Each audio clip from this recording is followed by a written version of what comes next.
Patrios. Patrios.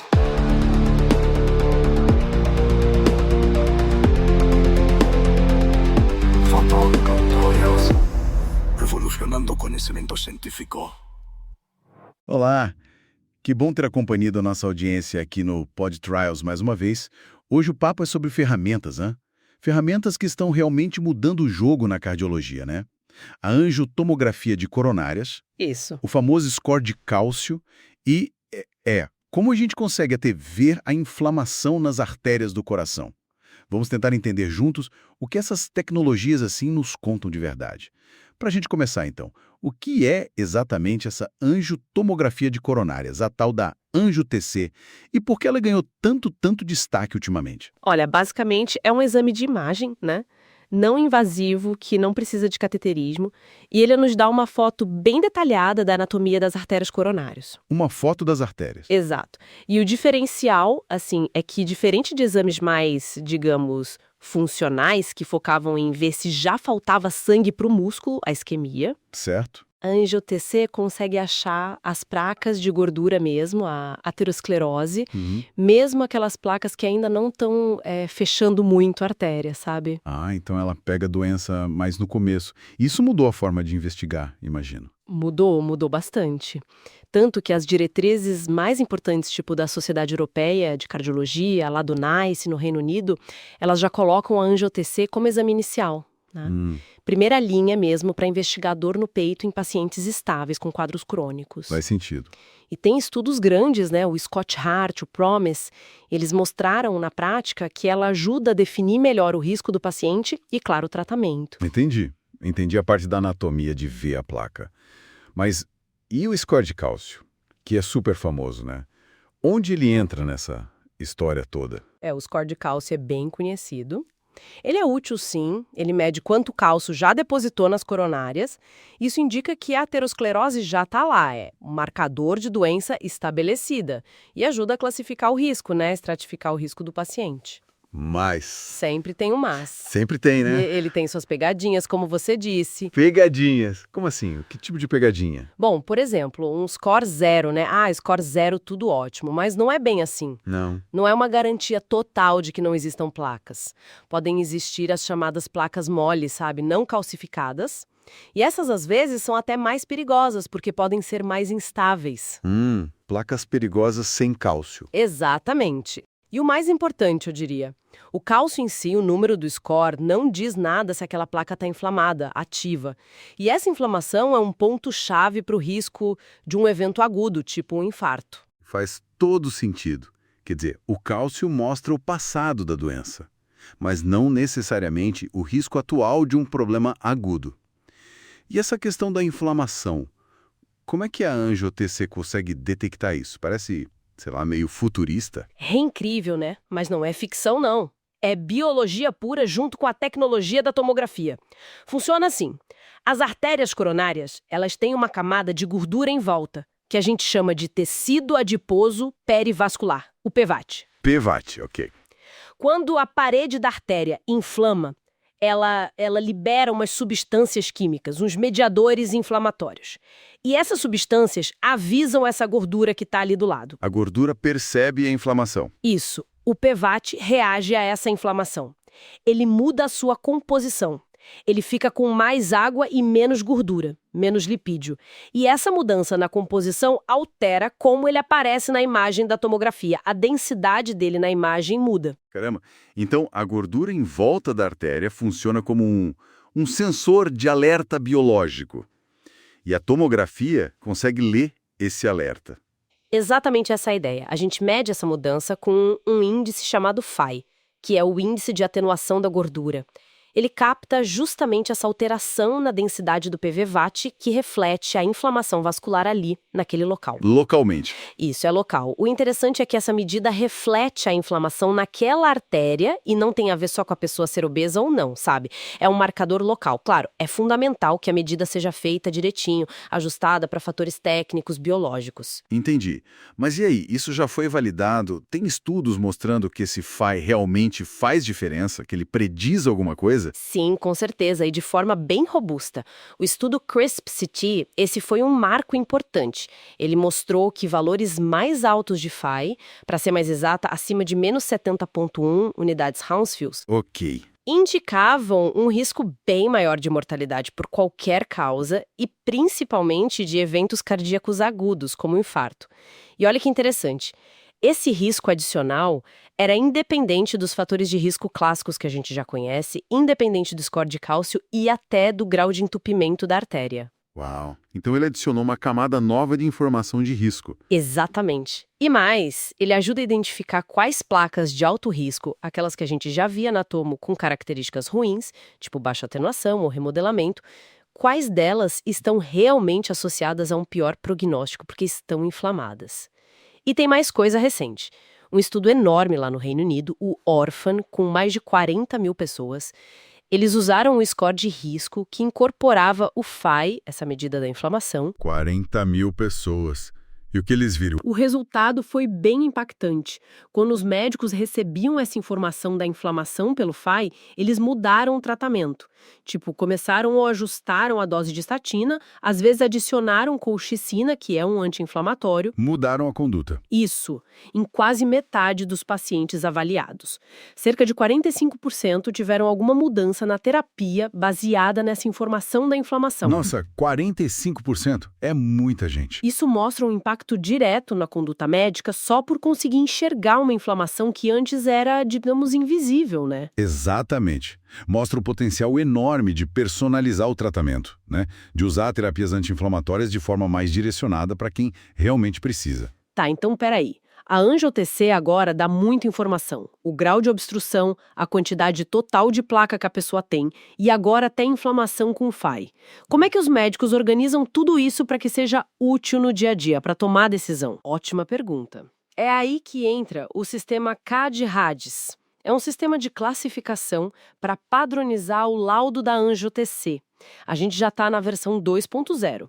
A ideia é justamente essa, criar uma linguagem comum para todo mundo que lauda e que recebe o exame. CAD-RADS 2.0. E como ele funciona, basicamente? A classificação principal continua indo de 0, sem placa nenhuma, até 5, que é uma oclusão total. E ela se baseia na estenose mais grave encontrada. Certo, o pior ponto. Isso. Mas a versão 2.0 trouxe coisas novas e importantes. Ela adicionou a avaliação da carga total de placa aterosclerótica. Vai de P1, que é leve, até P4, que é extensa. Ah, então não olha só o pior ponto, mas o quanto de placa tem no geral. Exatamente. E talvez o mais importante, trouxe os modificadores. São como alertas extras no laudo. Os principais são o N, não diagnóstico, o S, stent prévio, o G, ponte ou enxerto, HRP, que indica High Risk Plaque, ou seja, placa de alto risco, com características específicas como baixa atenuação, remodelamento positivo, I, que sugere isquemia detectada por métodos da própria TC, como CTFR ou perfusão por TC, e E para exceções, tipo anomalias coronarianas. HRPII. Então, o laudo fica bem mais completo. Não só diz se está entupido e onde, mas quanta placa tem no geral, se tem essas placas mais perigosas, HRP, ou se já tem sinal de falta de sangue, I. Isso deve ajudar muito o médico a decidir o que fazer, né? Ajuda demais. Por exemplo, um paciente com CAD-RADS 3, que é uma estenose moderada. Antes, talvez ficasse uma dúvida.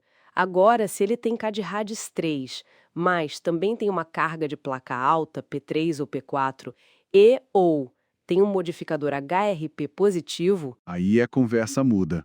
a conversa muda completamente. Pode indicar uma avaliação funcional adicional mais urgente, um tratamento clínico muito mais agressivo, ou até mesmo indicar direto uma angiografia invasiva, dependendo do contexto todo, claro.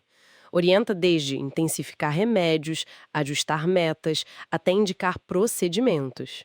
Entendi. Então, resumindo a ópera, como a gente diz, A angiotensina deixou de ser só uma, sei lá, uma foto bonita das artérias. Exatamente. Vira uma ferramenta muito, mas muito mais poderosa.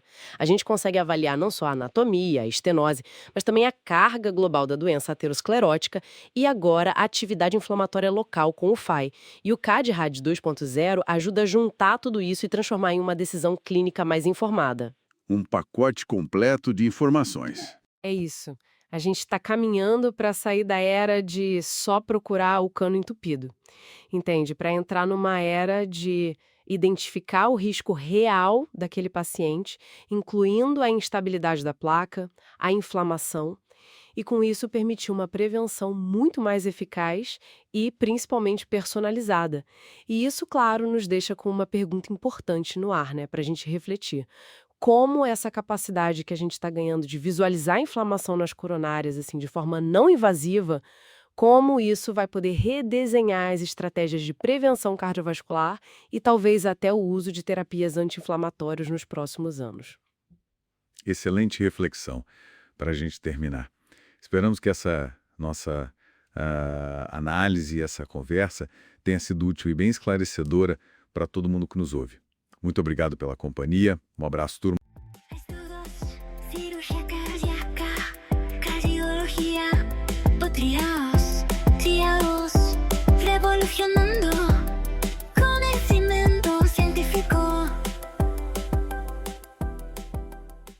Bem-vindos ao Pod Trials. Mandar um salve especial para os colegas da cirurgia cardíaca, né? Tamo junto na batalha diária aí, centro cirúrgico e estudo para prova de título. Valeu demais pela audiência, pessoal. Hoje, o papo é sobre um estudo que, olha, tá dando o que falar, o Orphan. A gente separou aqui artigo, dado, tudo para destrinchar ele. Nossa missão aqui é simples, entender o que o Orphan achou sobre inteligência artificial, inflamação, risco cardiovascular e o que isso mexe com a nossa prática, né? Principalmente com aquele paciente de angiotomo que, não tem uma obstrução clara. Vamos lá. Exato.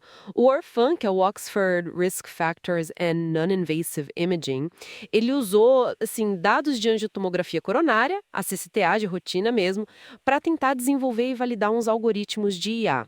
A ideia é refinar como a gente estratifica o risco, sabe? E qual que é o X da questão que o Orphan tenta resolver? Porque, a gente pede muita CCTA para dor torácica. Aí que tá. A CCTA é ótima, mas ela mostra um grupo enorme de pacientes lá na corte A do Orphan, que tinha mais de 40 mil pessoas, foi 81% sem doença arterial coronariana obstrutiva. O problema é que o que fazer com esse pessoal? Qual o prognóstico deles? Era meio incerto.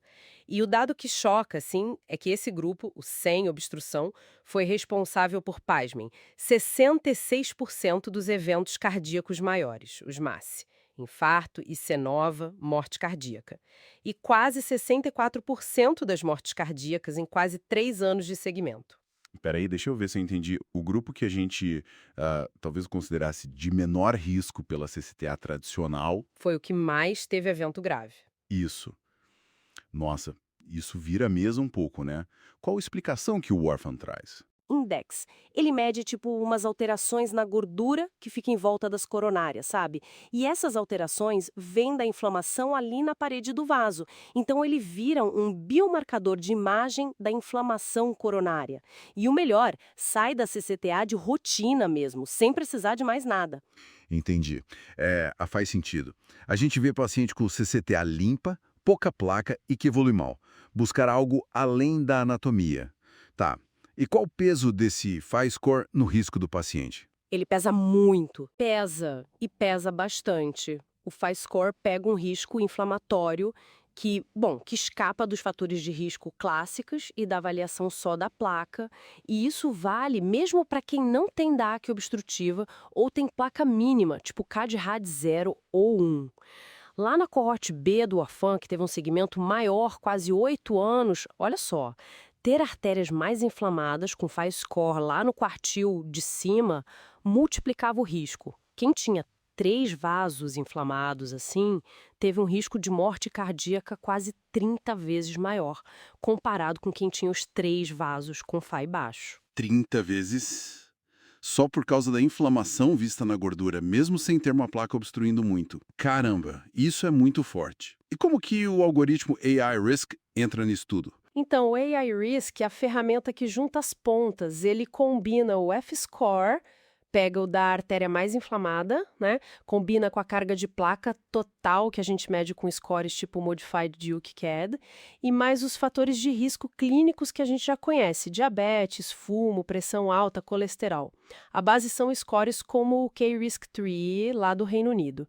Com tudo isso junto, ele consegue prever o risco absoluto de um evento cardíaco fatal em 8, 10 anos. E o importante, ele foi validado fora, em outra coorte, mostrou que funciona bem, calibra direitinho e foi melhor que usar só o K-Risk-3 ou o K-Risk-3 com o CAD-REDS 2.0, principalmente porque ele conseguiu reclassificar o risco de muita gente de forma correta, sabe? O NAI, que mede isso, foi bem alto, quase 0.4 para morte cardíaca. Essa validação externa e a reclassificação são essenciais, né?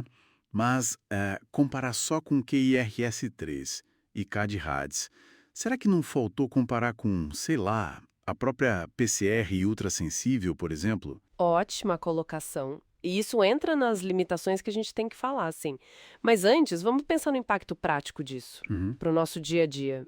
Certo. Então, na prática mesmo no consultório, no hospital, o que pode mudar com essa abordagem do Orfan? Olha, o potencial é transformar a CCTA. Sair daquela coisa de ser só um exame para ver se tem ou não obstrução para mandar para o cateterismo. E virar uma ferramenta de prevenção mais poderosa, personalizada. Teve um estudo prospectivo que mostrou isso. Quando deram o resultado do AI Risk para os médicos, a conduta mudou em 45% dos casos. Desde começar a aumentar a estatina até adicionar um anti-inflamatório, tipo colchicina, que entrou para uns 8%. 45% de mudança de conduta? É bastante coisa. Exato. Ataca aquele problema de subtratar quem tem risco inflamatório alto, mas que na CCTA normal passaria batido, né? Parece muito promissor mesmo, especialmente para essa galera que ficava meio no limbo. Mas, como você falou, tem sempre os poréns, né?